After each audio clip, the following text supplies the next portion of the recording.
guys,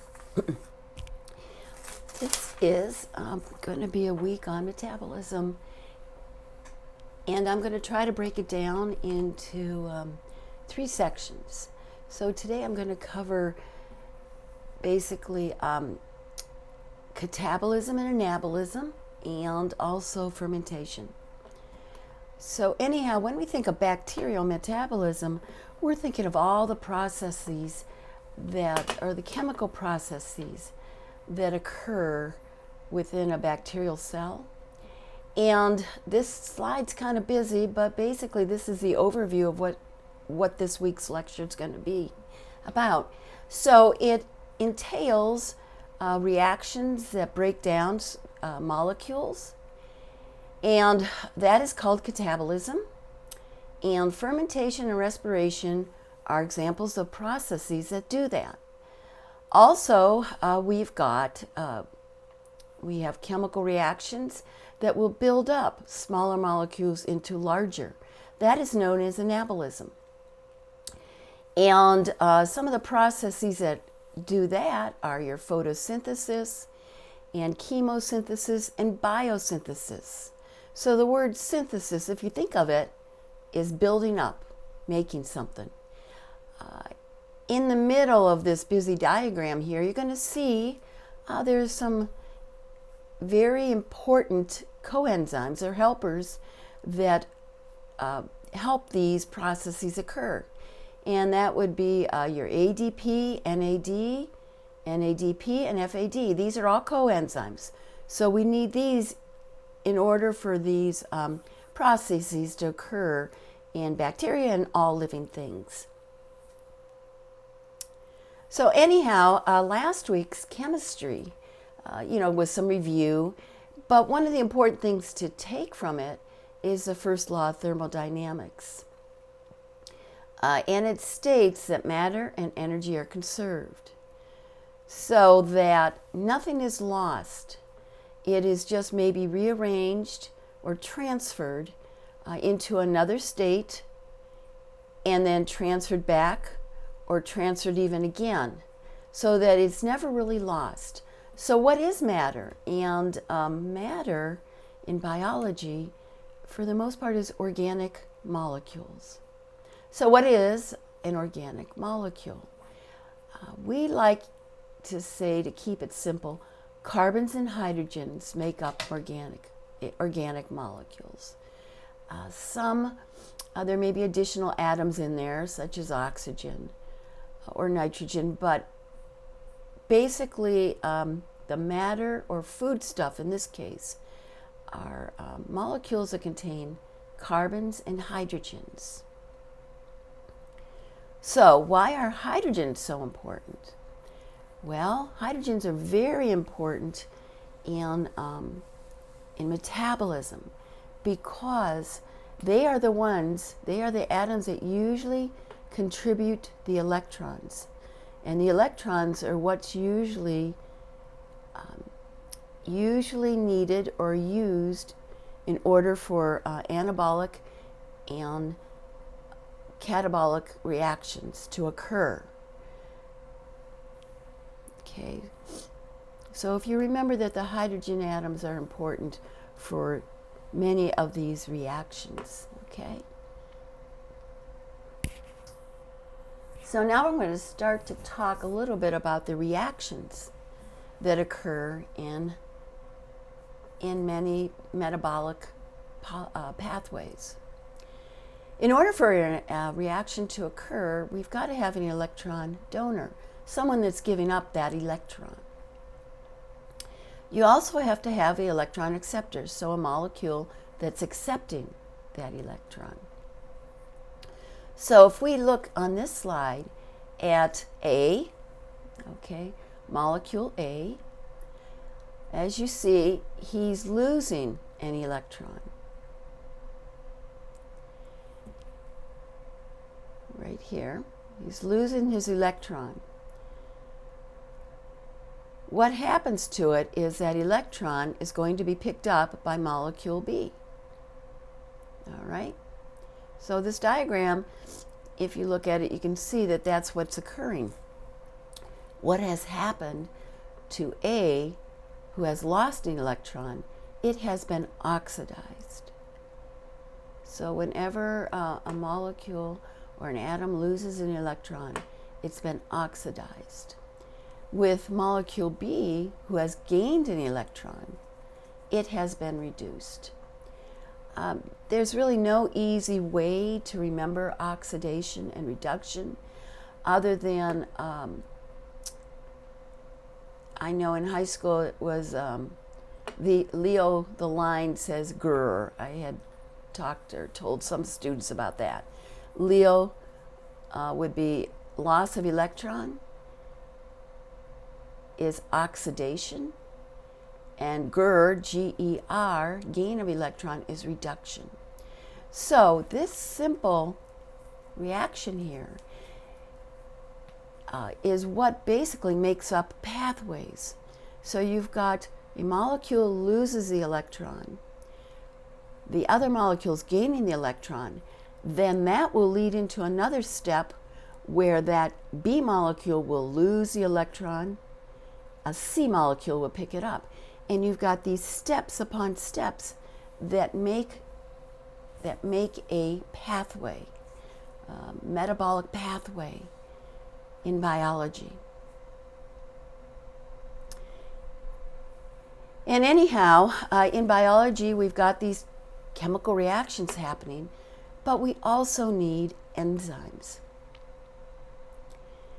Reactions really can't take place in bacteria in us without the aid of enzymes. These are catabolize or make the reaction go quicker. And there are several reasons for that by lowering the activation energy. And I'm not going to go into that. What I just want you to realize is that we need enzymes. Every living organism uses enzymes to help with these metabolic pathways. By the way, just to talk about that previous slide, when you've got oxidation and reduction going on, it's known as a redox reaction. Redox reaction. So anyhow, when you've got these enzymes and coenzymes, again, with the help of these and a series of chemical reactions occurring, it's known as a pathway. Now this, on the right-hand side of this slide, don't freak out too much about it. This is showing those different colored boxes, some of the many, many pathways that occur in living organisms.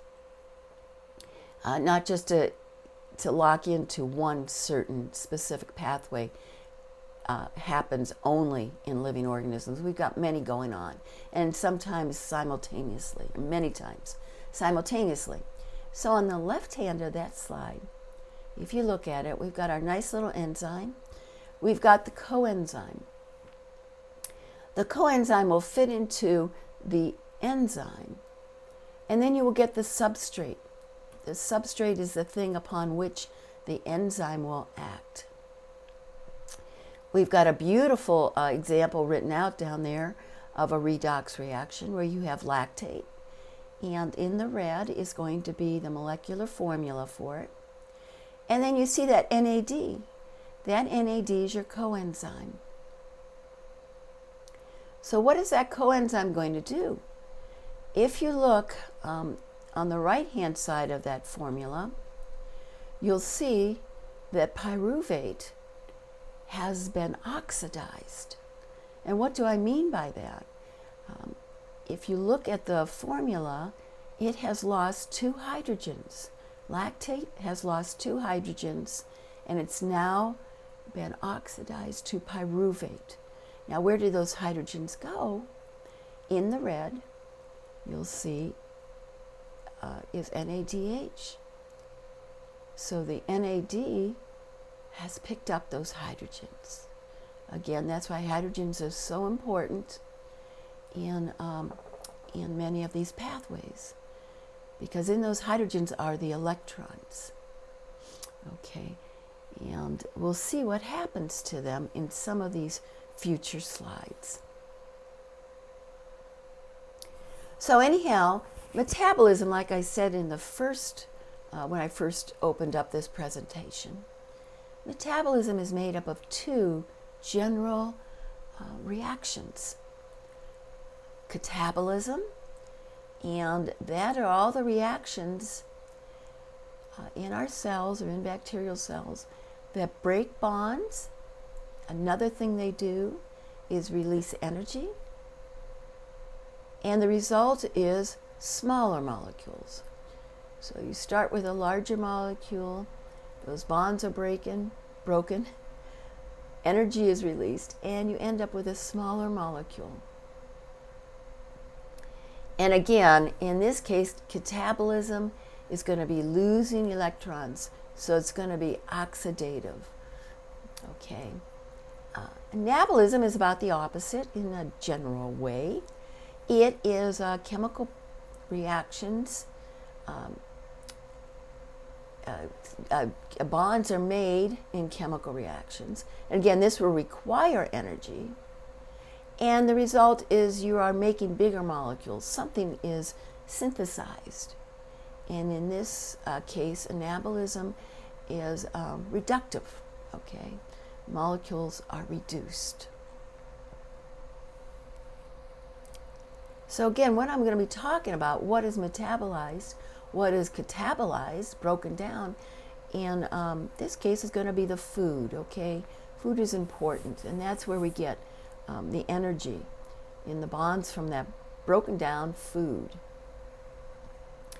So anyhow, before I start talking about food, let's look at catabolism. Now in this case, we start with our organic molecule, the food. And as I said, through reactions, you end up with a smaller molecule. The energy has been released. Now energy can be released as heat, as light, as sound, or as chemicals such as ATP. And remember I said we need these enzymes. Well, now this little video is going to show you, basically, it's going to show you catabolism and the instantaneously what happens when all the bonds all at once are broken down. And this little gummy bear has tons of sugar, tons of organic compounds. And what they do is they drop this gummy in some heated chemical, which will simultaneously break all the chemical bonds in it. And let's just see what happens with that energy, how that energy is released.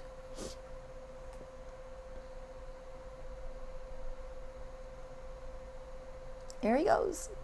Whoa. All those energy bonds being broken at once. And it's being released as heat and light. So thank goodness he's spontaneously combusting. Thank goodness we have the enzymes, because again, like I said, that molecule is broken down slowly, step by step. And if we didn't have the enzymes, we end up probably pretty much looking as the fate of the gummy bear. So anyhow, where does catabolism start with sugars? Well, we have 3 pathways. The most common one is glycolysis. And that's the one in the blue box here. So you start with the sugar, which has to be broken down into simpler molecules. So we do what initially starts is glycolysis, where you take the sugar and you end up, let's see with these steps here, where we end up. Right down here, your product is going to be pyruvate, which are 2 3-carbon molecules. You also end up with some ATP. And again, there are those coenzymes, those reduced coenzymes, NADH.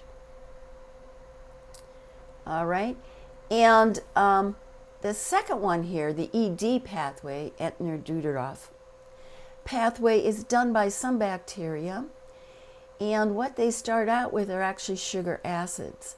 And an example of this would be E. coli, which lives in our intestine. And some of the cells in the gut release sugar acids.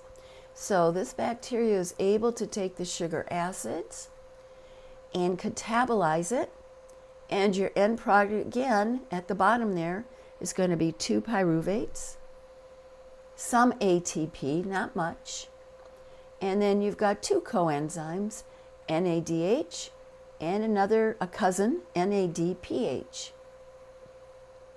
So it's important to keep in mind what happens to the pyruvates and the ATP we're not so concerned with right now, but those coenzymes, okay? We'll keep an eye on those guys. Now the third pathway is called PP pathway. And what that ends up doing is we don't really start with a sugar. That's in the orange box there. Pretty much you start with a glutamate, but then from that, if we move the arrow, if I can move the arrow down there without stopping this video, we start with a glutamate, which may be present, and you end up with a coenzyme. But look at this guy, ribulose 5-phosphate. So what is ribulose 5-phosphate here? Get a little carbon dioxide too. Well, the ribulose 5-phosphate is a precursor to nucleotides. There also may be some precursors to amino acids. So where the first 2 pathways, the EMP pathway, glycolysis, and ED pathway, are catabolic in nature, this last pathway is actually synthetic. It actually is, it synthesizes. It's building, okay? Again, if we look down at the products here, we have biosynthesis. So it's used, this pathway is used where the products are used to make bigger molecules or to become part of structures of the cell. We also have ATP, and again, NADPH, some coenzymes. So again, I want to mention that in these 3 pathways, ATP is produced, not much, but it is produced by substrate level phosphorylation, which means the ATP is made as part of the reaction, okay? It's at the substrate level. As an enzymatic reaction, you've got the ATP being made. It's synthesized from an ADP where a phosphate is added on to ATP, okay? Anyhow, we've got these coenzymes. What happens to them? They've got these hydrogens, you know, hooking a ride. What happens to the NADH? Well, you're going to find out. They want to get pretty much rid of or pass on these hydrogens. Their function is basically just to shuttle hydrogens from one molecule to another, or pick up from one molecule to another, the hydrogens. So they are kind of like the border collie of reactions. You give them a job and they're happy, but they don't want to stay put. So we're going to see what happens.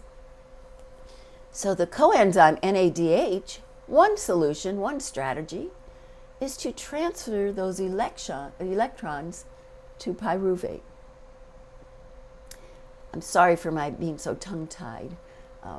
I worked late last night at the hospital, so excuse me. But anyhow, so the NADH, the first thing it may try to do is give those electrons back to pyruvate. And one of the ways you can do that is through fermentation. So we have what's here on the slide are 2 common forms of fermentation.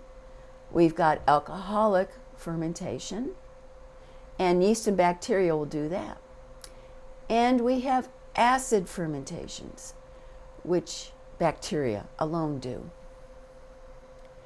So going to the alcoholic fermentation diagram there, and I want to say, if you look at the word fermentation, the word before the word fermentation usually is telling you the product. So in alcoholic fermentation, you've got ethanol or alcohol as a product. So you start out with a glucose which goes through glycolysis. You end up with your pyruvates. And then what happens to those pyruvates? If you see, the pyruvate will lose a carbon dioxide, now as a 2-carbon compound. In the orange ring there, you've got your coenzyme, NADH, which is going to drop off some hydrogens. And now the carbon compound, 2-carbon compound, becomes ethanol.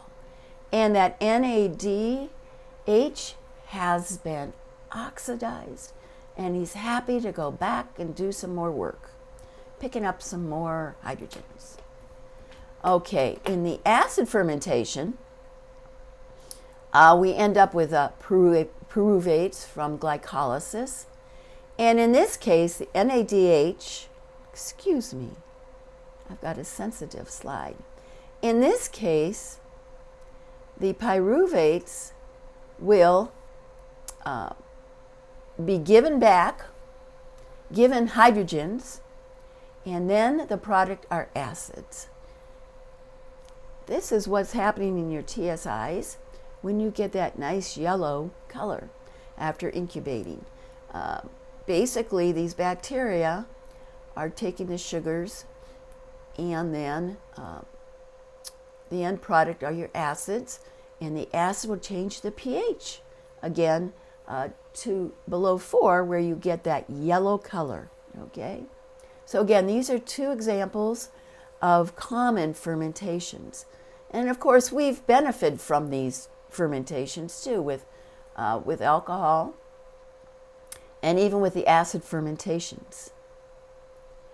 So to talk a little bit more about the alcohol fermentations, this is a microscopic view of the reaction. I don't expect you to memorize it, just that you start with pyruvic acid and end up with ethyl alcohol. And this is giving you a closer view of what happens with the NADH, which has been oxidized, giving up that hydrogen. And again, I said, we've benefited from some of these nice little fermentations. In this case, you'll see some of the products, alcohol. Chocolate has undergoes some type of fermentation too, alcohol fermentation and processing. And of course, we've got our breads. So anyhow, just want you to appreciate fermentation. Okay. The other one, a type of acid fermentation, is called lactic acid fermentation. So lactic acid is your product. And if lactic acid is your only product, there may be other acids, and I'll talk about that in a second. But if lactic acid is the only product of fermentation, it is called homolactic or lactofermentation. And here we go. We see our pyruvic acid, those coenzymes dropping off their hydrogens. And on the right-hand side, we've got the product lactic acid. And again, we've used this wonderful process to make food. Okay, we've got our yogurt, our cheeses, and some of the other things. I think maybe we have pickles and relishes in that.